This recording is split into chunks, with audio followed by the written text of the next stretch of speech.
From the Detroit Free Press, it's Friday, June 11th. Here are today's top stories, presented by Bush's Fresh Food Market.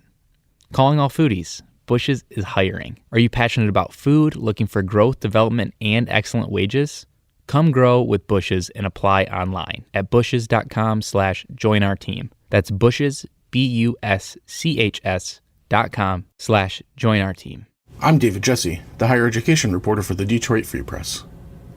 On Thursday, Matt Schembechler, the son of legendary University of Michigan football coach Bo Schembechler, detailed how he was sexually assaulted at the age of 10 in 1969 by university doctor Robert Anderson.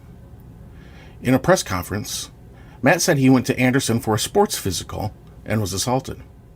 Later that day, he told his dad about the assault. Bo reacted with violence, Matt said, telling him not to speak about it again. Later, Matt also told then athletic director Don Canham about the abuse.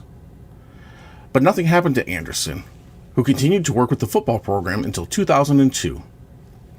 On Thursday, Matt and two of Bo's former players detailed how the famed coach was told repeatedly of the abuse, but didn't take action to stop Anderson. Anderson, who died in 2008, has been accused by hundreds of men of sexual assault. There are hundreds of lawsuits currently in mediation in a federal court over the university's lack of action. The university repeated an apology on Thursday to Anderson's victims for his actions, but would not comment on whether a statue of Bo would be taken down or if the football building named for him would get a new name. I'm Susan Tompor, and I'm a columnist at the Detroit Free Press. No one wants to think about next year's tax bill just as summer heats up. But some changes in the tax rules and changes in your life along the way make it essential to pay attention now to how much money you're having withheld in taxes. Many people who are out of work, for example, don't know that jobless benefits are taxable on federal returns next year. The tax break on a portion of unemployment compensation that was available for 2020 was a one-time only deal. Unless Congress acts in the months ahead, all jobless benefits would be taxable. It is possible to have 10% of your jobless benefits withheld for taxes, but you need to make a move on your own to do that. Taxes are not automatically withheld from unemployment benefits. Here's another point to watch. The advance payment of the child tax credit, which will begin in July, will put more money in your pocket now. But some people could end up owing more in taxes next year than they'd expect. The Internal Revenue Service will be opening an online portal for updating your information and opting out of any monthly payouts if you want, just to make sure that you're on top of your tax situation. The portal isn't ready yet, but pay attention to updates ahead. This is Brian Dickerson, the Free Press's editorial page editor. Most states make their elected officials say how much money they earn and where it comes from. Michigan is one of just 2 states that don't. This week, the State House of Representatives approved legislation its Republican leaders say will make sure Michigan lawmakers finally come clean with their constituents. What nonsense. The bills the House adopted would require lawmakers to disclose their earnings, all right, but only to a committee of their peers that meets in secret.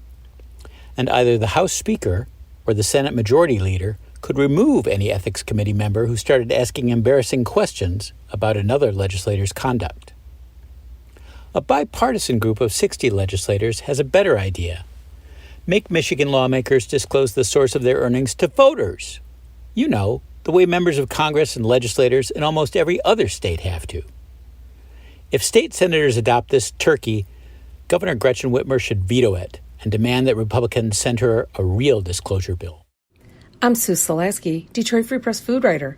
Strawberry season is getting underway in southeastern Michigan. And like a Michigan summer, the season is short. It lasts about 3 weeks, depending on the crop, the weather, and the farm location. Several strawberry U-pick farms are now open or expected to open in the next few days. What makes Michigan strawberries shine is they are picked when they are ripe, sweet, and red throughout.